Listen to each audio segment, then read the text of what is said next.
morning and welcome to the Gael Report. I'm Carrie Lansing. And I'm Megan Frischmeyer. Today is January 23rd, 2014. To kick things off, we'd like to start by talking a little bit about this class. Many new classes are being offered at St. Edmund this school year. Among them is broadcast journalism, taught by Mr. Tyler Phillipson.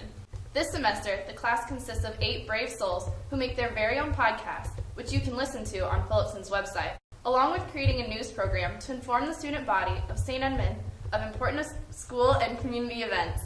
Each student is assigned a role such as anchor, cameraman, field reporter, or editor. The class works together to create one episode a week, which you can also view on Mr. Phillipson's website. This class is only a quarter class, but will be offered next year to juniors and seniors, and it is a class many should be involved with in years to come. We all highly recommend it. Yes, we sure do, Megan.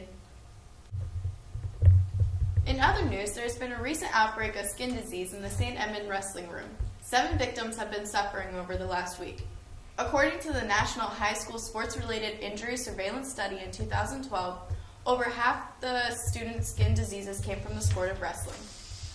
Among them is mat herpes, also known as mat pox. Mat pox is a virus that is spread by skin-to-skin contact.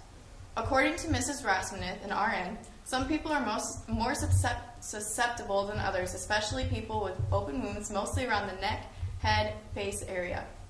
Let's go to our field reporter, Hank Crimmins, for a closer look.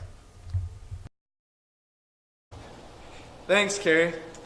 Hank Crimmins here with Nick. And Nick, a lot of people are wondering, where do you think these diseases started? You know, we've been wrestling with quite a few schools we haven't usually wrestled with, and we think it came from one of those schools. How'd you know that? Like, what were the first signs of this disease?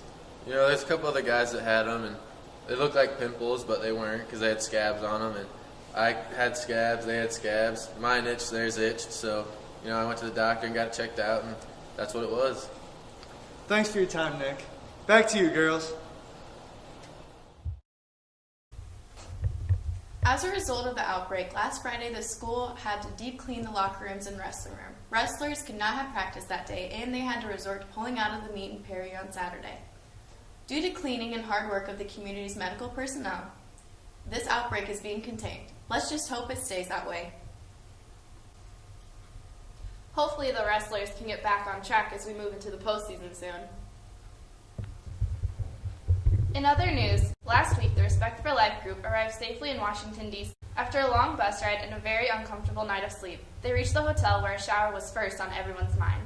After they had all showered and gotten ready, they were off to see the Washington Monument and memorials. The group went to a lot of the memorials, which included the Lincoln, World War II, Korean War, Roosevelt, Washington Monument, and of course, the White House. After walking 6 miles to see all of these, they went out for dinner and then walked back to the hotel. Father Dan told them some interesting facts, like how the Pope gave a piece for the monument and the government did not want it, so they threw it into the river. Also, the fact that the Washington Monument was unstable from the earthquake that went through the town. Next, they had another day full of events, like going to the tomb of the unknown soldier, going to the Basilica, and then to the Holocaust Museum. The following day was a march, which went well, and then the group was finally headed back home. It's so nice anytime pro-life support is shown. What they did in D.C. is great, and it sounds like they had an eventful trip. Now we'll send it over to Kate McClintock with SE Sports. Thanks, Gary. The St. Edmund girls and boys basketball team hosted Algona-Garrigan last Friday night. The St. Edmund girls basketball team took action first and showed their dominance right away. St. Edmund junior Jackie Stump had a great game, asserting herself through the Garrigan defense. The Gael girls went on to win this game very handily with a score of 71-41. The St. Edmund boys took the court next. The Gael boys had remained unbeaten against Garrigan since 2004, but that changed on Friday night. Despite playing well, the Gaels went on to suffer a loss of 54-41.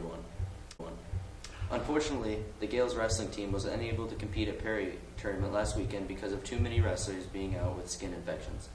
Hopefully we'll be back at it by the time this airs. Back to you, Carrie.